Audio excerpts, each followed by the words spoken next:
د سپېڅلي خدای تعالی په نامه سلام، وخت مو په خیر. عزتمندو لیدونکو د 8 بجو خبري ټولګې ته ښه راغلاست. په پیل کې د څو مهمو خبرونو سرټکي. जो हमारी अल्टीमेट जीत है په سیمه کې د دوو اټومي قدرتونو ترمنځ د بلې جګړې خطر مخ په زیاتېدو دی. د هند د پوځ یو لوړپوړي قماندان د پاکستان د دفاع وزیر د څرګندونو په غبرګون کې ویلي چې دښمن د هر ډول ماجرا یا حرکت به د پخوا په پرتله ډېر قوي غبرګون سره مخ شي.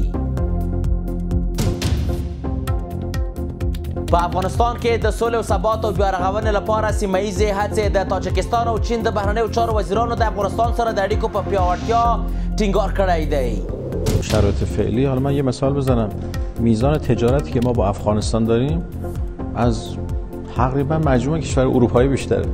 خب ما الان توجهمون باید بگذاریم به افغانستان. او د ایران سره د افغانستان د سوداګرۍ حجم مخ په زیاتېدو دی. د ایران د بهرنیو چارو وزیر ویلي چې ایران او افغانستان ترمنځ سوداګري د اروپایي هیوادونو سره د ایران د ټولې سوداګرۍ څخه ډیره ده. بشپړ خبرونه، زه یوسف خان لاله یم. هند د پاکستان د دفاع وزیر وروستیو څرګندونو په اړه غبرګون ښودلی دی. د هند پوځ یو قماندان منوج د پاکستان د دفاع وزیر خواجه آصف دایت په کلکه رد کړی چې هند د افغانستان له لارې د پاکستان د بې ثباته کولو هڅه کوي او ویلي دي چې نوي ډلې چمتو دی چې د دښمن هر ډول حرکت ته سخت ځواب ورکړي. هغه د پاکستان د پوځي اقدام سره د مقابلې لپاره د هیواد د پوځ چمتووالي اعلان هم کړی دی. دا لومړی ځل نه دی چې اسلام آباد په هغه هیواد کې د امنیت ضد پیښو لپاره افغانستان او هند تورن کړی دی. مخکې له دې د پاکستان دفاع وزیر دا هم ویلي چې د هیواد اوسنۍ ستونزې د پخوانیو پاکستاني چارواکو د غلطو پالیسیو پایله ده. د افغانستان او پاکستان ترمنځ د اړیکو خرابېدو وروسته د پاکستان دفاع وزیر خواجه محمد آصف د چهارشنبې په ورځ ادعا وکړه چې هند د افغانستان له لارې د پاکستان د بې ثباته کولو هڅه کوي. افغانستان په وار وار د پاکستاني چارواکو دا ډول ادعاوې په کلکه رد کړي او اوس د هند یو جګپوړي پوځي چارواکي د پاکستان د دفاع وزیر د وروستیو څرګندونو په اړه غبرګون ښودلی دی. د هند د پوځ یو مشهور قماندان منوج کاتیار له رسنیو سره په مرکه کې د پاکستان د دفاع وزیر ادعا رد کړه او ویل چې نوې ډهلي چمتو دی چې د دښمن هر ډول حرکت ته په کلکه ځواب ورکړي. نوموړي د پاکستان د پوځي اقدام سره د مقابلې لپاره د هیواد د پوځ چمتووالی هم اعلان کړ. जो है वो जमीन पर ही हासिल होगी. तो ये सारे डोमेन में जो भी हम काम कर रहे हैं वो किसी तरीके से जो हमारी अल्टीमेट जीत है. زمونږ مشرتابه مخکې هم ویلي دي او زه بیا تکراروم چې د دښمن هر ډول اقدام یا حرکت به د پخوا په پرتله ډیر قوي غبرګون سره مخ شي. دا چمتووالی د همدې موخې لپاره دی. ये फिर लास्ट मान के चली कि सारी डोमेन को मिला करके د هند د پوځ د لوړپوړي چارواکي غبرګون په داسې حال کې راځي چې پاکستان په هیواد کې د نامنۍ له زیاتوالي وروسته په مکرر ډول په پاکستان کې د امنیت ضد پیښو لپاره افغانستان او هند تورن کړي دي. د پاکستان دفاع وزیر د هیواد اوسنۍ ستونزې د پخوانیو پاکستاني چارواکو د غلطو پالیسیو پایله وګڼله او د ګواښونو او له هند سره د احتمالي شخړې خبرداری ورکړ. په همدې حال کې ځینې سیاسي کارپوهان د پاکستاني چارواکو څرګندونې د هغه هیواد یو اړخیزه پالیسي ګڼي او وایي چې اسلام آباد د نړۍ له ځینو هیوادونو د پروژو په اخیستلو سره په سیمه کې د خپلو موخو د ترلاسه کولو په لټه کې دی.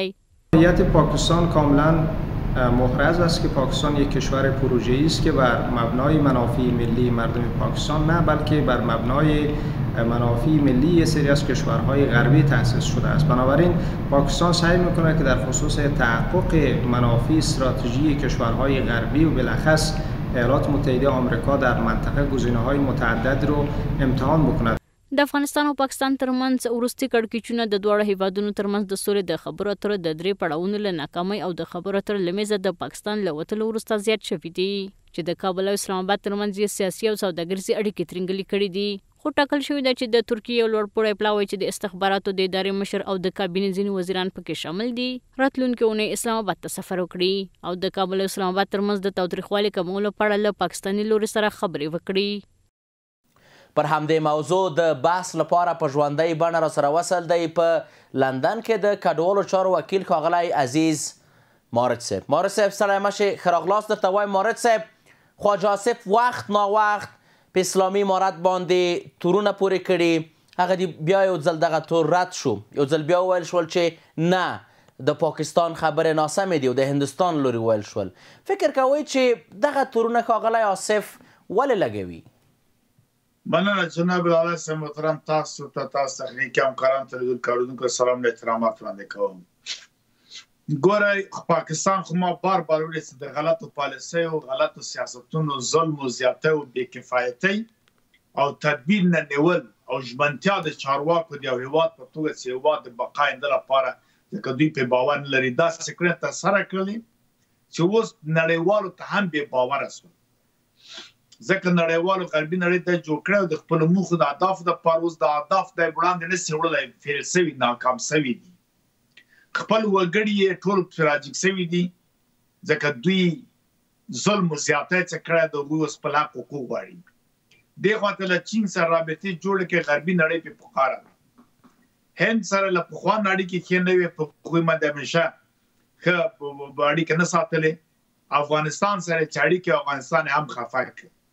اوس راګیر د دې خو لپاره بېجا لکه هغه د سهار چرګ همیشه کله کله بې وخته بانګونه وي، کله هند ملامت کی، کله نړیوال ملامت، کله افغانستان، کله ټي ټي پی، کله داعش، کله بل. اما چې ورته کېنې راسه خبرو ته کېنه یا ثبوت راکړه، سند راکړه، هېڅ چا نه لري.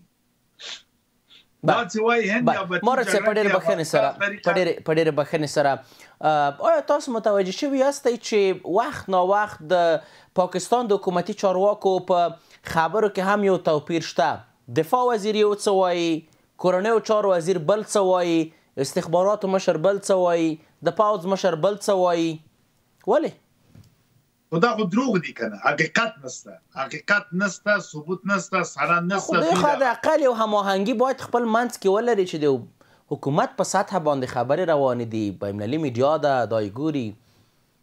هلته له ابتدا نه دوی جوړ شوی ده، د یهودي حکومت یو عادت نه درلوده و نه لري، دته 4 پایې جوړې کړې او ته استقلالیت ورکړی ده. له هغه وجې نه دوی بهرنی کورنی سیاست له بهر نه اخلي، بیا هر یو ته جدا ورکول کېږي سیاست. ته داسې وکړه، دی به داسې وکړي، هغه به داسې وکړي. دا یو حکومت نه، دولت نه ده، دا یو ایالت ده، سیاست یې بهرنی ده. نو بنا دوی مجبوره دي و د خپلو خلکو دپاره دا خبرې کوي. هند سره دا کار کوي، افغانستان، هند قطعا ضرورت نه لري له افغانستانه جګړه وکړي. که هند وغواړي دغه ثبات په پاکستان حمله کولی شي او داسې ډبوي لکه پخوا چې په 1965 کال کې او په 1901 کال کې وډباوه. چې تر ننه پورې د دې پوځیانو ته لوی تانې پاتې که جامع ته 93,000 پوځیان وویستلي. نو هغه ضرورت د دې لپاره څه لري؟ یو خواته لوی لار او سر لري، یو خواته خالصه یا دغه د پنجابیان له واګه نه ځي وراځي. نو هلته بیا بله مشکل نشته، دلته مشکل جوړېږي. داسې آفات او خبرې ځکه اوس راګیر دلته چین راوستله ده، غربي نړۍ پرې پکاره ده د خپلې باقته باور وکړه. دا اوسې خبرې کوي سیمه ییزه غونډه جوړوم، د سیمې هېوادونه وړم یا خبرو ته کېنم. دا اوس غواړي ځان تبعیه کړي.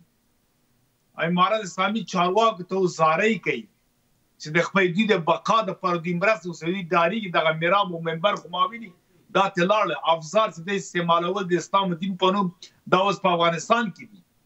دا ډارېږي که د طالبانو مشر مثلا ملا هیبت الله کوم فتوا ورکړي، ټول مني، تر هند مسلمانانو پورې دا فتوا منل کېږي او بیا پاکستان باندې راځي. دا اوس خلک راپورته سوي دي، جهاد رسما د پنجابیانو په وړاندې کوي، ملایان راجګ سوي دي، د مدرسې کسان راپورته سوي دي، پوځیان راپورته سوي دي دوی په ضد باندې. هلته د افغانستان په اړه دوی خبره کوي، پوځیان ورته وایي دا اسلامي ملک ده. دا اوس راګیر ده ځکه دا خبرې کوي، کله هند ادرس ورکوي، کله افغانستان، کله مارت صاحب اوس به راشو په ډېر بښنې سره مارت صاحب، اوس به راشو د بحث یو بل بود ته، اوس به راشو د بحث یو بل طرف ته. پخوا هم یو څو ورځې تر مخ د هندوستان لوړپوړو پوځي چارواکو حتی د پوځ مشر ویلي و چې د سندور کوم عملیات شو یوازې واړه عملیات او اصل عملیات پاتې دي. نن ډېر لوړپوړي چارواکي دا خبرې کړې چې د پاکستان سره موږ جګړې ته آماده یو. آیا بله جګړه په لار کې ده مارت صاحب؟ د چا منځ کې جګړه؟ د هند او پاکستان، د افغانستان، هند پاکستان. نه هغه جګړه کنټرول جګړه ده، هغه امر له غرب متاسفانه ورکول کېږي، یا خوشبختانه متاسفانه. مخکې هم دوی سره کر په کر سوله ترند او ټلیفون ورته وکړ بیا دوی افشا کړه چې غلی صاحب موږ دې ته اوس وخت نه لرو. اوس فعلحال مسایل د اوکراین دي، د اوکراین مسله بدل کړي، دغه هلته نږدې سوي دي، تفاهم سوی ده، خاوره چې روسیې نیولې هغه روسیې ته ورکوي او نور معادنو کې به امریکا طرفدارونه کوي.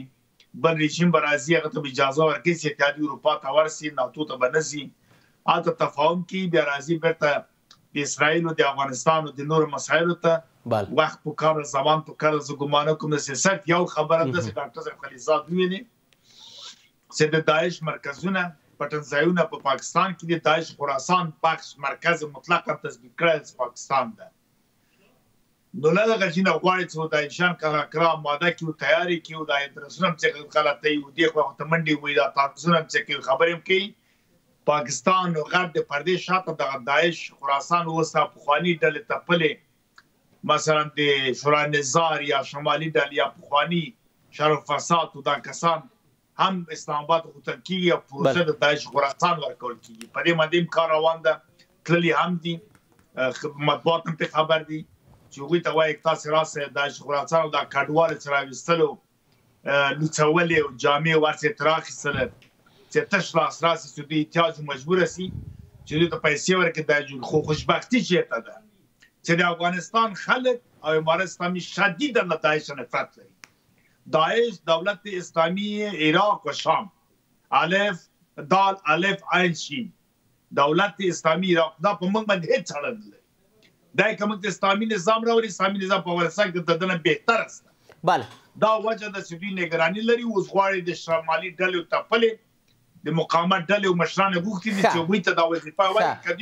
یعنې مورد صاحب تاسو په ټوله کې په دې باور یاستئ چې د هند او پاکستان ترمنځ جګړه به هیڅکله نه کېږي ځکه کنټرول ده، درست؟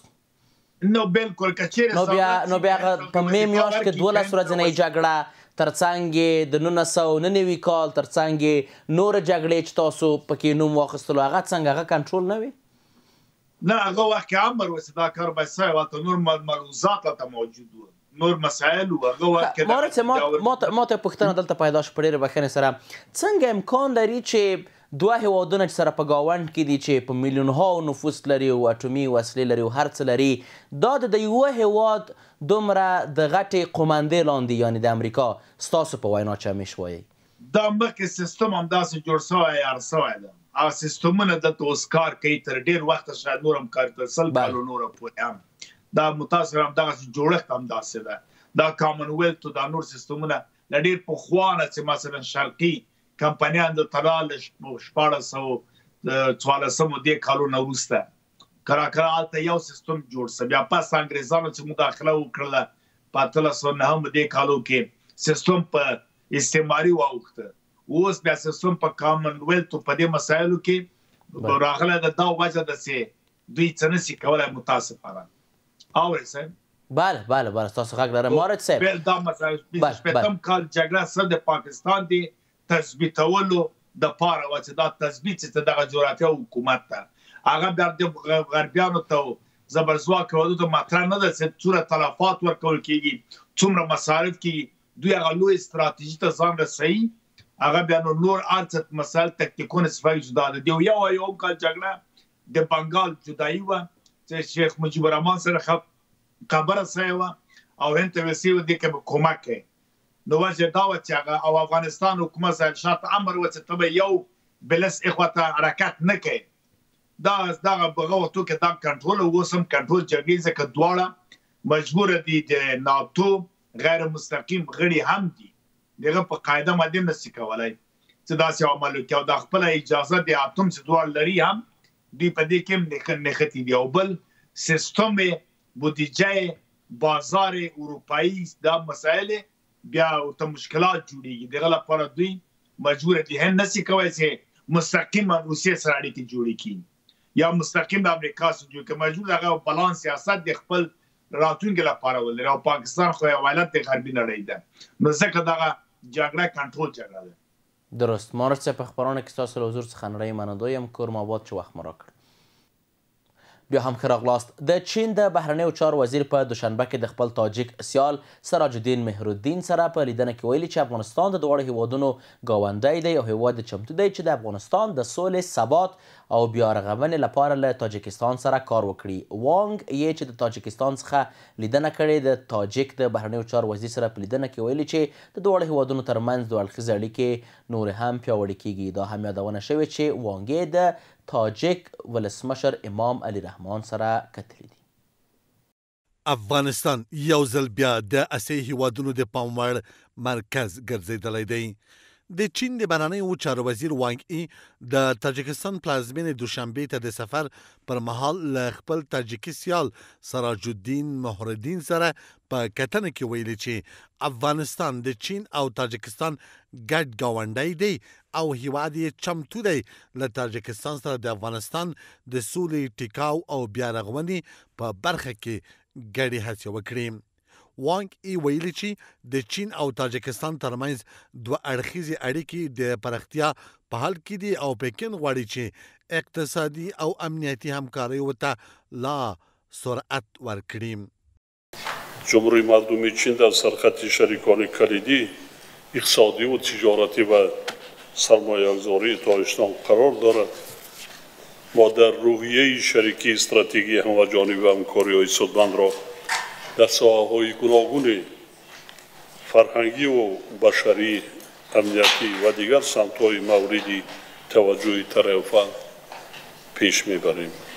چین باعث یک کشور قدرتمند و اقتصادی و تولیدی و همسایه افغانستان و همچنان تاجیکستان هم در همسایگی افغانستان و کشوری است که در مسائل افغانستان دخل هستند. طبعا صحبت‌هایشان، وزارت خارجهشان در مورد افغانستان اثرات خود دارد، چون یا یک فیصله میکنن یا مثلا تصمیم میگیرن میان با مقامات افغانستان رو شریک میسازن.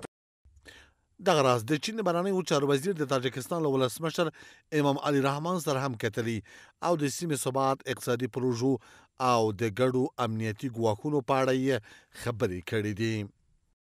د افغانستان په اړه سیمه‌ییزې همغږي کولی شي چې د افغانستان اقتصادي ثبات لپاره ډېر ګټور تمام شي او په ټوله کې دغه کړنې کولی شي چې په هیواد کې د تحریمونو د مدیریت لپاره ډېر مهم رول ولوبوي. او یاد شوې غونډې د چین او تاجکستان د بهرنیو چارو وزیرانو ترمنځ لومړی ستراتیژیکه ناسته بلل کیږي. د دې ناستې هدف د سیاسي، اقتصادي او امنیتي برخو په اوږدو کې د نظرونو د منظم تبادلې او د دوه اړخیزو او سیمه‌ییزو همکاریو د پیاوړتیا لپاره یو منظم میکانیزم رامنځته کول دي. عزتمند لیدونکو، د 8 بجو خبري ټولګه پر همدې ځای پای ته ورسېده. تر بیا کتو په الله پاک مو سپارم. ښه شپه.